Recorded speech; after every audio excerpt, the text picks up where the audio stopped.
Hola, bienvenidos a esta nueva edición del podcast Dossier Venezuela. Hoy vamos a hablar sobre dos temas fundamentales que tienen que ver con lo que está pasando en Venezuela, actores violentos, actores que son críticos en la transformación de Venezuela, los militares, qué está pasando con ellos, la Fuerza Armada, qué está pasando con ellos, los militares presos, encarcelados, las cárceles militares. Y el otro tema tiene que ver con la frontera entre Colombia y Venezuela y sobre todo el papel que juega allí el ELN, las FARC también, pero el ELN es el que está más integrado. ¿Qué está pasando con ellos? ¿Qué pasa con Diosdado Cabello? ¿Qué pasa con el nuevo ministro de la Defensa? ¿Y qué pasa con los más de 200 militares presos, secuestrados, sin ningún debido proceso? Y tenemos para ello a una gran periodista, yo diría que es la periodista que más entiende el tema militar y de seguridad en Venezuela, es Sebastiana Barraez, ella es periodista venezolana.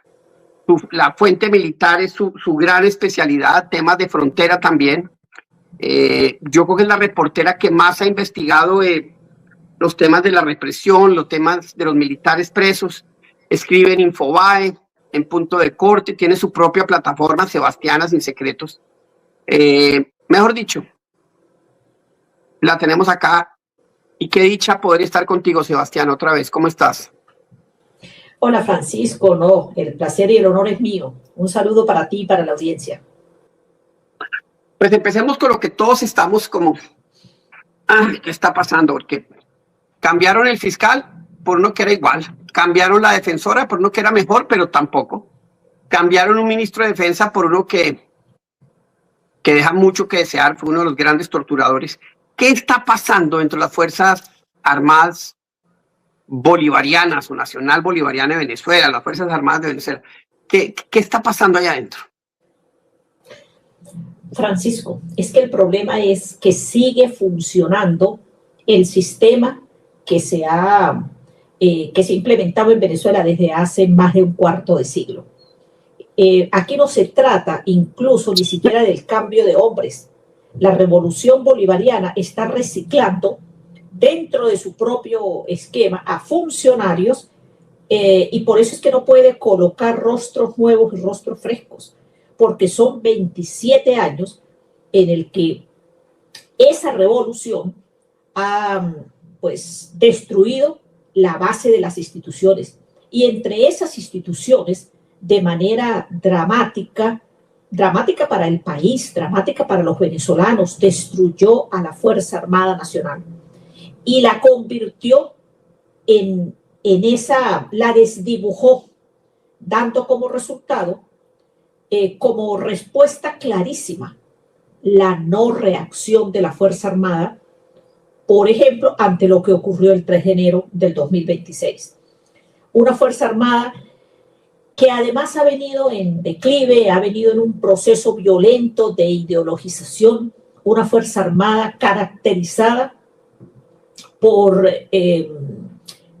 no solamente los presos políticos militares, sino militares que han ascendido sin tener ni siquiera, digamos, las credenciales necesarias, la ascendencia necesaria, el liderazgo, porque esa institución premió, como en algún momento lo dijo claramente el propio exministro de la Defensa, el general en jefe Vladimir Padrino López, premió la lealtad por encima de lo que realmente es importante para una institución castrense, no solamente en el caso de Venezuela, sino en cualquier país, y desdibujó a esa institución y tenemos como resultado hoy una Fuerza Armada profundamente destruida, desdibujada, con sus pilares fundamentales quebrados, tratando de tomar aire para no terminar en el piso, para tratar de reinventarse, pero eso no es posible hacerlo con los mismos hombres que han estado en la Revolución Bolivariana durante estos 27 años. O sea, el cambio de Padrino López por el general Gustavo González, no sirve de nada, es lo mismo, adentro están diciendo, esto aquí no pasó nada, esto aquí, no hay un sector de los militares que quiere ya cambiar ese digamos, ese sistema que primero, porque la mayoría de militares están pasando hambre también. Hay una cúpula que se está enriqueciendo, pero con ese cambio dicen, no, aquí no hay cambio de ninguna naturaleza.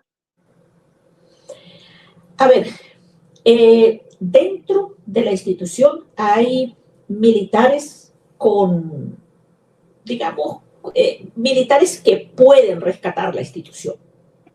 El problema es que la alta jerarquía de la Fuerza Armada, y no solamente la que está en estos momentos, sino la que ha estado en los últimos años, durante casi 12 años que el general Padrino estuvo al frente del Ministerio de la Defensa, creó una forma de funcionar en esa institución que responde, por ejemplo, a intereses económicos de muchos sectores militares. Y esto es algo aberrante, Francisco, porque fíjese, en cualquier país el militar se dedica de manera exclusiva a prepararse, a capacitarse, y por eso el Estado le provee cubrir sus necesidades que tienen que ver no solamente con el salario, sino con la recreación, con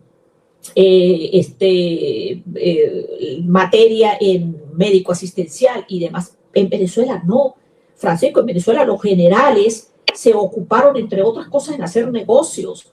Generales que tienen fincas, hatos, empresas, y se han dedicado a eso.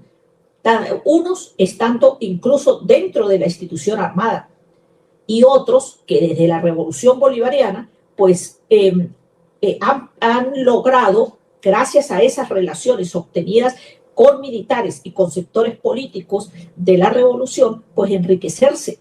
Y eso es grave, porque ese deterioro en una institución es ya de por sí un problema. Pero es que en el caso de la Fuerza Armada es más dramática, porque en la institución castrense es demasiado importante el liderazgo, es demasiado importante la ascendencia, es clave la imagen del superior. Entonces, si el superior es corrompido, si el superior ideologiza, si el superior no respeta la Constitución, ¿qué podemos esperar con el subalterno? ¿Qué podemos esperar con la tropa de la institución armada? Entonces, la situación de la Fuerza Armada es compleja, porque hay oficiales. De hecho, me decía recientemente un general que entrevistamos, que está retirado, pero que él decía que la Fuerza Armada, que ellos han recibido muchísima información, que desde comandantes hacia abajo en el rango jerárquico de la institución castrense, hay gente que definitivamente quiere un cambio en la Fuerza Armada. Y yo estoy absolutamente conteste con eso. Yo creo que a nadie le gusta ser parte de una institución desprestigiada, desdibujada, politizada, ideologizada, y que para completar, como tú mismo acabas de decir, pues está pasando hambre, chico. Pero viene el 3 de enero, donde matan unos cubanos, sobre todo, o sea, las bajas venezolanas fueron mínimas, donde extraen a Maduro y lo acusan de ser el jefe del cartel de los soles, y ponen el cartel de los soles como uno de los elementos fundamentales en la política exterior americana. Y esto es una amenaza. Y el cartel de los soles son militares. ¿Qué ha pasado después del 3? ¿Qué ha pasado con el cartel de los soles? Porque sabemos que sigue operando. Y están más cautelosos, están más asustados. ¿Qué ha pasado allá adentro con esta organización criminal enquistada dentro del aparato militar? A ver, Francisco, pues yo voy a ratificar lo que desde hace muchos años he dicho. Es decir, en Venezuela no hay realmente un cártel como tal. En Venezuela no existe el llamado cártel de los soles con la estructura que caracteriza a los cárteles, estas organizaciones del narcotráfico. En Venezuela lo que ha existido es una participación de militares que antes se limitaba a aquellos que ocupaban cargos en todas las redes desde la frontera, atravesando el país, que eran esas rutas del narcotráfico. Eso fue cambiando en los últimos años, porque eso pasó de ser la participación de esos oficiales que ocupaban cargos determinados según el comando que tuviesen, pues cambió a que en la propia estructura del Estado se colocó allí, en el corazón del poder en Venezuela, este negocio del lavado de dinero del narcotráfico, porque, Francisco, mire, Venezuela, lamentablemente, y es muy doloroso decirlo, pero se ha convertido en un país que es una gran lavadora de dinero. En un narcoestado. Entonces, claro, entonces ese Estado que funciona con profundas implicaciones, no es que haya un cártel como, por ejemplo, en Colombia, el cártel que existió en algún momento, que si el cártel de Medellín, que si el cártel, que si el Sinaloa en México. No, en Venezuela no es que exista cárteles separados del Estado. Venezuela es el sueño de Pablo Escobar, que siempre aspiró tener el poder político, llegar a las entrañas del gobierno. Bueno, eso ocurrió en Venezuela y ocurrió de la mano de estas organizaciones, además de las organizaciones guerrilleras, del ELN, de la FARC, de su relación con esos cárteles colombianos. También pues nos llegaron los cárteles mexicanos, se ubicaron en la zona fronteriza, empezaron a trabajar de manera coordinada, aprovechándose de la situación económica que vivía el país para captar gente. Pero ¿qué fue lo que hizo eso posible? Lo hizo una Fuerza Armada que, así como no tuvo la fuerza para responder a lo ocurrido el 3 de enero, pues tampoco ha tenido la fuerza para enfrentar a la guerrilla colombiana y a los grupos narcotraficantes de Colombia, de México, de Honduras, instalados en nuestra zona fronteriza. Porque por eso es que nuestro problema es mucho más difícil, Francisco, de lo que ocurre en otros países, que bueno, que puede ser que el narcotráfico meta dinero allí en el poder ejecutivo, en el legislativo, allí entre los funcionarios, pero es que en Venezuela no es que meten el dinerito los grupos narcotraficantes, es que el Estado mismo facilitó toda eso y facilita todos esos negocios y lo hizo destruyendo la institucionalidad. ¿Ante quién denuncias tú en Venezuela? ¿Ante quién? Claro. Si todo está en manos de la revolución. No, claro que no. Y desde el 3, esto no cambió para nada. Eso sigue absolutamente igual. Mira, funciona exactamente igual. ¿Por qué? Porque sencillamente la camarilla que venía funcionando en Venezuela, pues sigue funcionando, Francisco. Es decir, nosotros aquí lo que hubo fue que le quitaron una pieza a esa camarilla del poder, que era esa parte que hacía Nicolás Maduro con Silvia Flores. Pero antes también le habían quitado una de las cabezas a ese grupo, que era Tarek El Aissami. Pero nosotros tenemos en el poder a la misma gente que ha estado durante 27 años, gente que ha compartido con, digamos, esas políticas y esas praxis torcidas para que se haya destruido la institucionalidad, para que el país se haya convertido en una gran lavadora de dinero y para que además con la excusa de que por las sanciones tenían que hacer cosas por debajo de la mesa o cosas oscuras, pues empezó el país a hacer cosas absolutamente sucias desde el punto de vista del lavado de dinero y de las rutas del narcotráfico. Bueno, entonces tenemos un estado, un narcoestado, unos militares pues, que hacen parte de ese narcoestado, poder político que hace parte de ese narcoestado. La salida de Maduro no cambió nada, por lo menos en ese segmento. Sigue el narcotráfico viendo y operando con toda tranquilidad. Pero hay otro tema del que tú hablas permanentemente y que, caracha, a mí me da mucha tristeza que nadie hable. Y es el tema de los militares que lucharon por un ejército distinto, decente, y que pues los secuestraron igualmente, los arrestaron y son presos políticos o secuestrados políticos también. Y la orden que hay es no se libera ninguno de estos militares, Caguaripano y tantos otros. ¿Qué está pasando en los centros como el Yare 3, el Rodeo y otros lugares donde están estos militares? Eso sí que está. ¿Cuál es la mirada del Rodrigato frente al tema de militares? ¿Y por qué les tienen tanto miedo y no los quieren soltar? ¿O qué es lo que pasa ahí?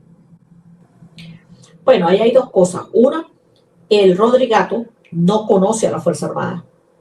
El Rodrigato ha dejado en manos de un grupo de militares, entre esos del propio nombrado ministro de la Defensa, Gustavo Enrique González López, pues la dirección de la institución. El problema es que tampoco Gustavo González López conoce la institución desde hace mucho tiempo, porque él se ocupó de encarcelar, de perseguir, de torturar y de pare de contar de todas estas cosas desde el Servicio Bolivariano de Inteligencia. Entonces, la Fuerza Armada está en manos de un oficial, Francisco, que es incluso más viejo, hablando de promociones, que el propio general Padrino. Salimos de un ministro de la Defensa como Padrino López, que dice que no es un guerrero, que uno entiende entonces por qué el general Padrino dice después del 3 de enero que él le dijo, que ellos le dijeron a los pilotos que no actuaran ante nada de lo que estaba haciendo Estados Unidos sobre el territorio venezolano, porque no tenían capacidad. O sea, cuando un ministro de la Defensa se expresa en esos términos, usted dice, mire que el país está en problemas y la Fuerza Armada más. Pero además tenemos una cantidad de militares que se inhiben primero porque se sienten perseguidos, porque tienen como ejemplo esa cantidad de militares presos por causas políticas, y además pues hay otro número bastante grande de militares por delitos comunes que además fueron alimentados por la propia institución para cometer delitos como el narcotráfico, porque hay un número importante de militares presos por eso. ¿Y quién los manda a meter presos? Bueno, para que sueltes la carcajada, Diosdado Cabello Rondón. ¿Y por qué? Es porque Diosdado está combatiendo el narcotráfico desde que llegó al Ministerio del Interior y Justicia. No, porque sencillamente hubo un desplazamiento del control de esos sectores manejados por el narcotráfico, y además por todas estas lavadoras de dinero. Hay en Venezuela hay negocios pequeños, estos que se encargan de lo que llaman los riferos, que se encargan de rifas. Entonces, la gente cree que realmente tiene un pequeño emprendimiento con el caso de las rifas, con los préstamos a través de empresas, y resulta que detrás de eso hay un gran negocio donde está el propio Diosdado Cabello Rondón, en el que su punto fuerte es tener a su hermano en el Servicio Nacional de Tributos, en el CENIAT, porque eso le permite dinero, le permite relaciones, le permite presiones, le permite amigos en el poder, le permite control de los empresarios. Entonces nosotros tenemos una cantidad de militares que, mire, que no actúan y que no levantan la voz. No significa que no están ahí silentes en la institución armada. El problema es que la institución está tan quebrada y el mando está tan fragmentado que esos militares pues están ahí como a la espera de que algo pueda suceder y tener la oportunidad de reaccionar o irse de la institución, porque es que tampoco es casual que nosotros tengamos miles de desertores de la institución castrense. Eso no es casual, Francisco. Militares que por miles, listas son miles los que se han ido de la Fuerza Armada. Y a los otros que no se han ido, una cantidad importantísima es porque no les permiten irse. Porque cuando solicitan la baja, lo primero que les dicen es que incurren en una traición a la patria si solicitan irse de la Fuerza Armada. Pero todos esos militares presos, nadie habla por ellos, o sea, no hay familiares que están dando la pelea, pero son como dentro de todo el tema porque cuando empezaron a salir los presos políticos, pues todos nos alegramos, pero ni un militar tuvo la posibilidad de salir.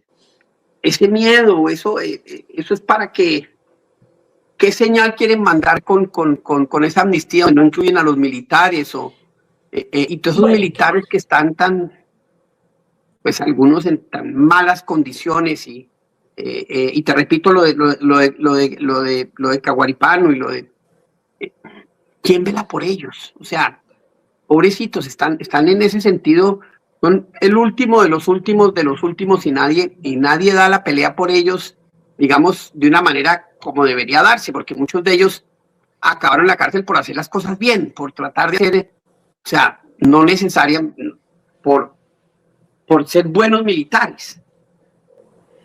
Bueno, a ver, es que también pasa algo. Si algo hizo Chávez, Hugo Rafael Chávez Frías, fue pues planificar este resultado que tenemos en el país. ¿Y por qué lo digo? Porque incluso, Francisco, antes de la llegada de Hugo Chávez al poder, y por lo menos hasta el año 2002, los militares eran muy bien vistos en el país. Tanto es así que el golpe del 11 de abril que sacó a Hugo Chávez del poder durante unas horas fue precisamente por militares que se negaron a obedecer la orden de sacar el ejército a la calle, es decir, el entonces Plan Ávila.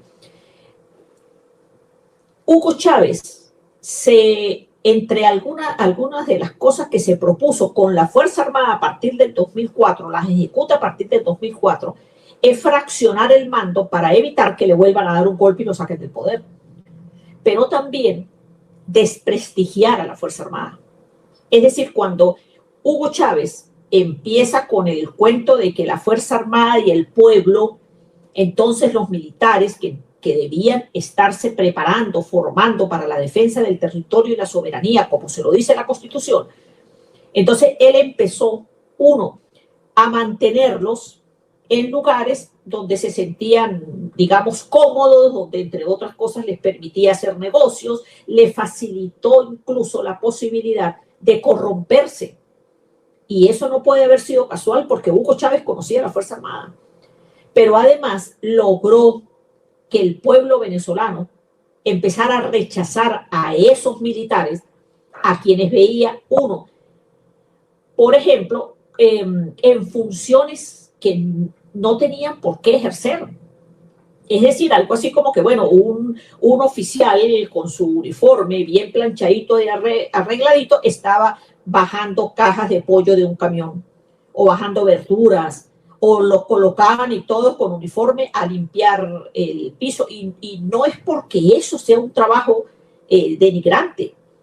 No, lo que pasa es que sencillamente él lo hizo para ir quebrando dentro de la Fuerza Armada incluso la autoestima del propio oficial. Y hizo cosas, por ejemplo, brutales, o sea, ascendió a oficiales cuestionados, eliminó en la praxis aquello de que un oficial que era investigado, pues no podía ascender. Hugo Chávez incluso ascendió, y lo hizo Maduro, a una cantidad de oficiales con antecedentes, con expedientes abiertos por crímenes graves. Eso antes no se veía en la Fuerza Armada, que no era la institución perfecta, no la era, porque ninguna la es, pero por lo menos existía, se guardaban las formas. Hugo Chávez no, Hugo Chávez hizo a propósito que el pueblo venezolano tuviera desprecio por la Fuerza Armada. Pero si alguien profundizó eso fue precisamente Nicolás Maduro, que no solamente que temía la Fuerza Armada, sino que incluso la despreciaba, porque en la Fuerza Armada por lo menos querían a Chávez, a Nicolás Maduro no. Entonces Nicolás Maduro arrecia para poder mantenerse en el poder a la fuerza contra los militares.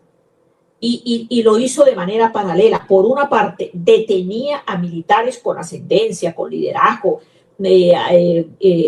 con comando, con posiciones militares netamente, y fue premiando a los otros que además pues reprimían, los relacionó con sectores de la guerrilla, sobre todo con el ELN, los relacionó con los grupos mal llamados colectivos o fuerzas de choque, y fue creando una especie de ejército paralelo para él asegurarse su permanencia en el poder.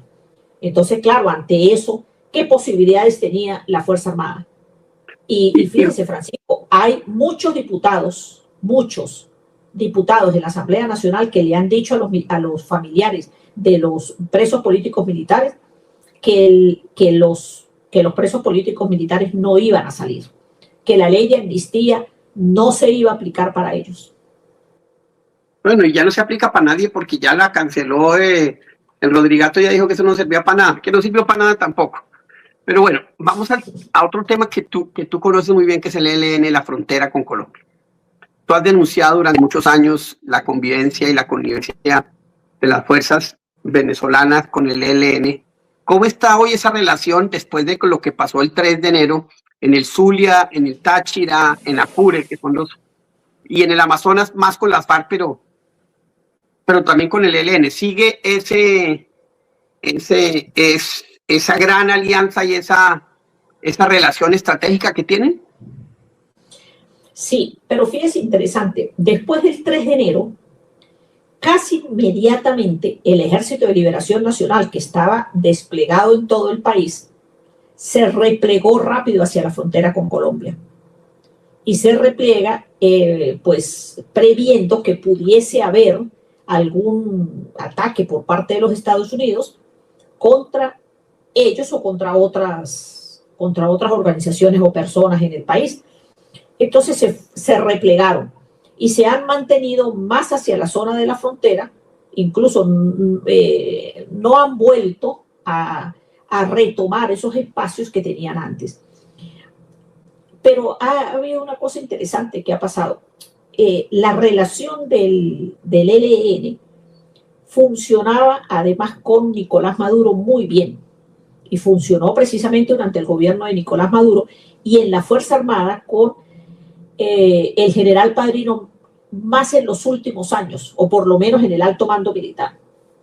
Pero ahora, fíjense, interesante, el ELN se ha desplazado más por la alianza que han tenido con el gobernador del estado Táchira, Freddy Alirio Bernal Rosales, y de hecho con Diosdado Cabello. Y esto es como un ingrediente nuevo dentro de esta situación, porque el Ejército de Liberación Nacional sigue funcionando obviamente en territorio venezolano, y sobre todo en sitios donde ellos habían logrado avanzar sobre fincas, sobre haciendas, sobre propiedades, donde habían logrado desplazar incluso a los venezolanos. Eso sigue funcionando, pero lo que sí observo con cierto cuidado es que el Rodrigato no precisamente tiene esas alianzas con el ELN.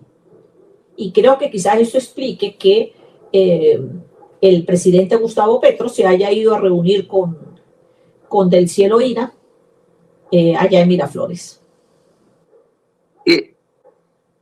Tú reportaste hace unas pocas semanas que pues con estos golpes de narcotráfico en el Caribe, porque el ELN está súper integrado el tema de narcotráfico, oro ilegal, etcétera, que empezaron a moverse hacia el sur del lago de Maracaibo, empezó a aumentar la extorsión. ¿Cómo ha reaccionado el ELN y las FARC, si tienes información, a esta nueva ofensiva y por lo menos a ese momento tan interesante donde Estados Unidos empezó a hundir lanchas de narcotraficantes? Bueno, la agarraron contra la gente, contra los productores, contra los empresarios, porque ellos estaban muy cómodos en todo este negocio del polvo blanco a través del territorio venezolano. Incluso en sectores que tenían muy controlados, antes la FARC y ahora el ELN, pero además, por ejemplo, en el caso del estado Zulia, donde hubo un desplazamiento de tanto de militares como de civiles que tenían ahí el control del narcotráfico. Ese desplazamiento hizo que el ELN, después del 3 de enero, pues le empezara a fallar quizás en los ingresos de sus arcas respectivas. Entonces aplicaron digamos, reactivaron aquello que ellos llaman las colaboraciones, que son las vacunas o las extorsiones, a los hacendados, a los finqueros, a los que tienen empresas y demás. Y claro, ahí hubo un movimiento, pero ese movimiento volvió a cambiar. Entiendo que bajó también la presión de Estados Unidos en el Caribe y de hecho, pues también el ELN pues ha logrado, digamos, que la situación se le haya medio normalizado en lo que al tráfico se refiere. Creo que eso es interesante, Francisco, porque creo que Estados Unidos tenía claro que obviamente no podía mantener la ofensiva que tenía en el Caribe con la fuerza que la aplicó el año pasado como presión hacia Nicolás Maduro en el poder. Sí, y creo que Irán los tiene tan distraídos que han bajado la guardia y pues los narcos, en la medida en que uno baje la guardia, vuelve y copan los escenarios. Claro. ¿Cómo es la relación del Rodrigato con el ELN? Porque de Maduro era clarísimo, de Chávez era clarísimo. ¿Cómo es esa relación de Rodrigato con el ELN? Porque tú dices que hoy en día Diosdado ha asumido mucho esa relación. ¿Y el Rodrigato qué dice de esa relación de Diosdado y esa presencia del ELN en tantas regiones y su relación estructural con Freddy Bernal? Que el Rodrigato, que entre otras se está jugando la vida como se la juegan todos ahorita, porque pues por ti están tranquilos, pero en 3 meses eso puede cambiar. ¿Qué sientes tú? Y cuando pones la oreja en la tierra, ¿qué sientes que está pasando en ese nuevo gobierno frente a esta presencia del ELN en Venezuela? ¿Y qué cree el ELN? Francisco, es que si algo hay que reconocerle a los Rodríguez, sobre todo a Jorge de Jesús Rodríguez Gómez, que es el cabecilla de todo esto, es que él siempre ha sido muy cuidadoso para no aparecer. Él no aparece nunca, él siempre ha estado así como detrás del poder. Es la primera vez que se ve obligado, junto con la hermana, a salir a ser actores principales. Pero ellos siempre han jugado de manera muy cautelosa. Incluso no es casual que ellos no apareciesen relacionados en estos señalamientos por el narcotráfico.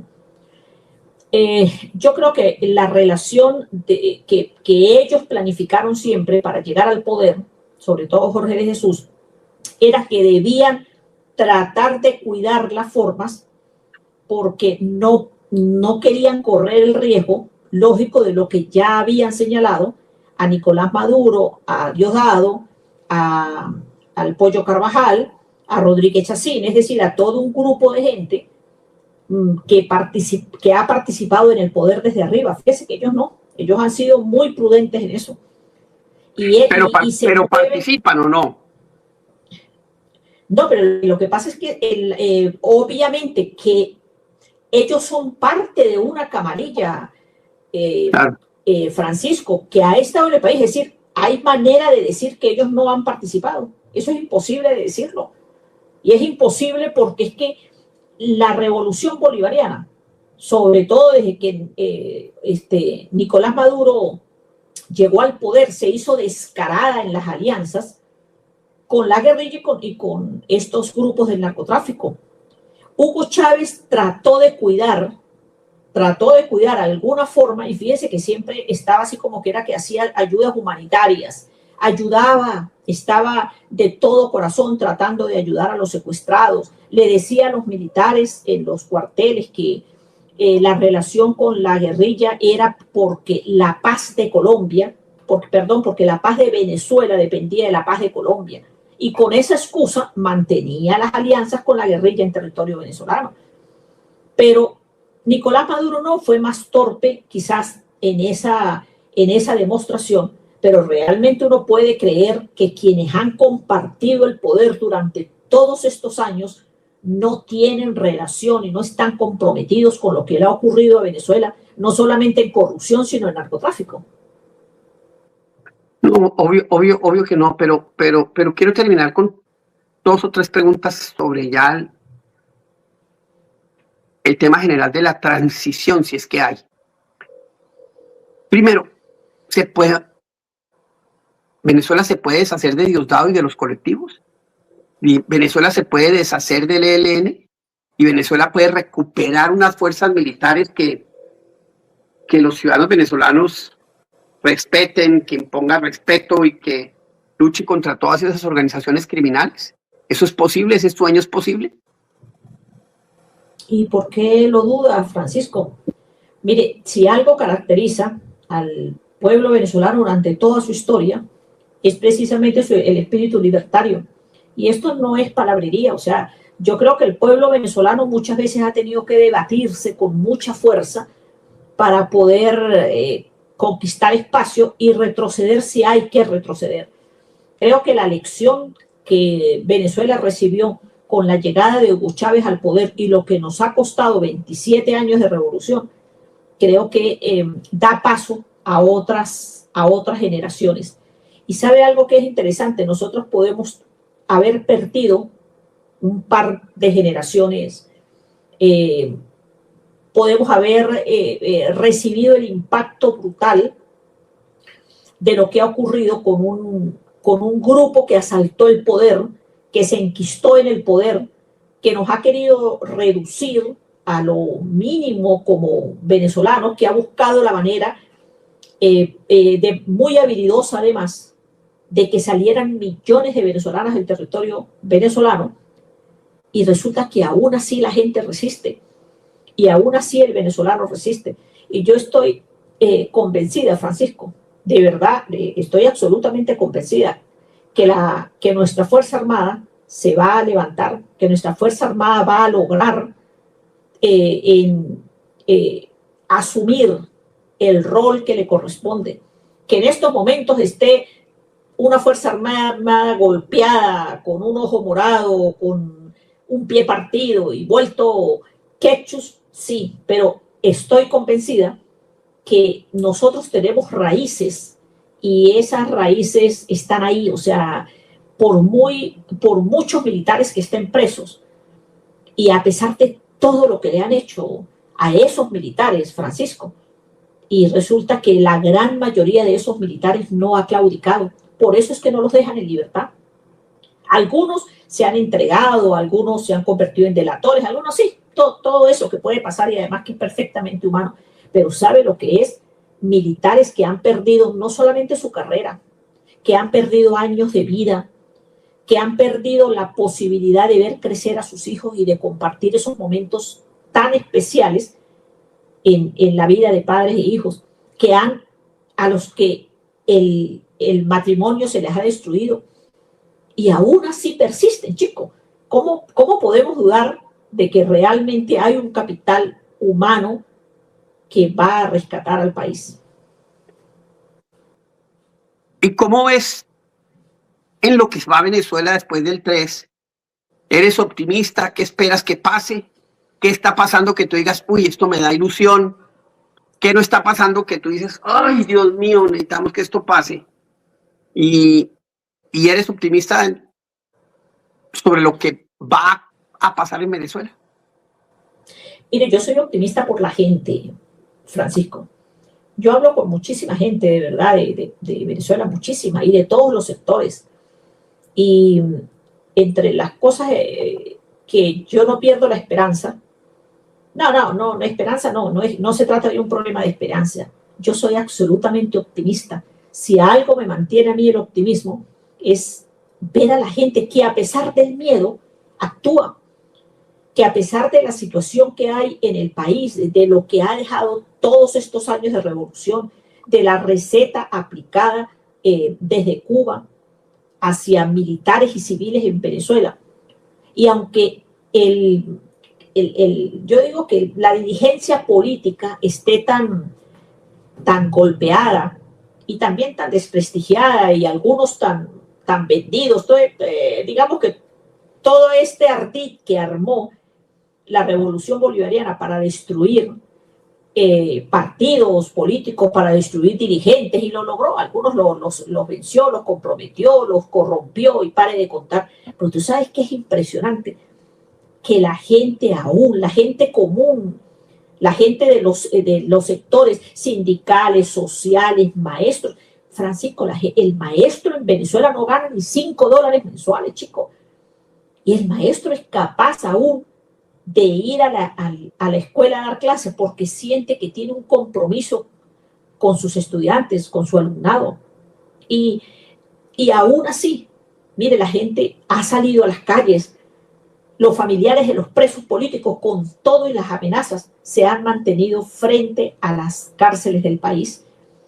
Y creo que hay un movimiento desde las profundidades del pueblo venezolano que va a dar ese salto, y creo que lo va a hacer incluso pasándole por encima a aquellos dirigentes políticos que creen que no, que aquí hay que esperar, hay que ver cómo nos acomodamos, hay que ver cómo asumimos que quién va a ocupar X o tal cargo. Mire, la mayoría de las organizaciones civiles del país y la mayoría de esos grupos que, así como salieron el 28 de julio, conformaron los llamados estos comanditos que creó María Corina. Pregúntele cuánto le dieron a esos comanditos. Nada, Francisco. La gente se organizó, la gente fue capaz incluso contra todas las amenazas de ir a votar el 28 de julio, y está saliendo a las calles, y yo creo que esa es mi mayor motivación para seguir haciendo lo que hago día a día. Y ya que vamos a hablar del día a día tuyo, danos, como dicen allá en Venezuela, un tubazo de tu Sebastiana, de tu programa, o como decimos en Colombia, una chivita. ¿Qué chivita tienes ahí guardadita para compartir con nosotros? Mire, Francisco, vea mi programa, no me ponga aquí a tener que revelarle las cosas que tengo, no, pero sí estamos preparando varios programas. Vamos a cambiar algunas cosas que hemos estado haciendo, vamos a centrarnos más en lo que creemos que va a ser importante para la construcción de Venezuela, porque yo estoy segura que, bueno, todavía no hemos llegado a ese nivel en el que la muela duele al salir, pero estoy convencida que nosotros estamos en ese momento, y que ese Rodrigato en el poder, que es ilegal e ilegítimo, que es un fruto del árbol envenenado de la usurpación del poder que hizo Nicolás Maduro, no tiene manera de mantenerse. Pues Sebastiana, muchas gracias, nos dejas llenos de optimismo. Vamos a ver tu programa y los cambios que vas a hacer, y esperamos que ese optimismo, por el bien de América Latina, por el bien de la democracia en la región, se dé más pronto, esa transformación se dé más rápido de lo que todos estamos pensando. Que tengas un buen día. Gracias, Sebastiana. Gracias a ti, Francisco, y a tu audiencia. Un abrazo. Bueno, ya la vieron. Sabe mucho de militares, sabe mucho de lo que está pasando entre Venezuela, de las fuerzas ilegales. Y aquí pues nos deja llenos de optimismo, que creo que es importante tenerlo ahorita, porque América Latina va a necesitar una Venezuela democrática si quiere salir adelante. Que tengan un buen día. Muchas gracias.